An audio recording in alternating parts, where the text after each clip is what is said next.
So here's how to make a progress bar on Notion. It's actually quite easy to do, so make sure you watch to the very end so you don't skip any important steps. For this, first you will need to log into your Notion account. Once I logged into my account, now here as you can see I already have created a planner for my social media management.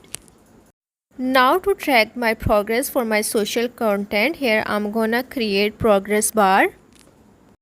For this, first you have to create a database. Start by creating a database in Notion. You can make it a table or a board view depending on your preferences.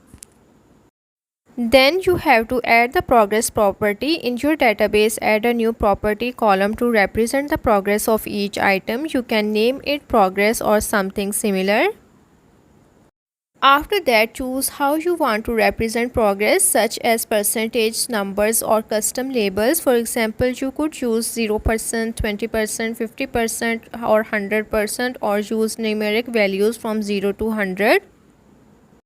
Then you have to visual represent of your progress bar. To visually represent the progress, you can use emojis, color tags or even conditional formatting. For instance, you could use different color tags or emojis to represent different levels of progress. Regularly update the progress value for each item as it advances. This will automatically update the visual representation you have set up. So that's how to create progress bar in Notion.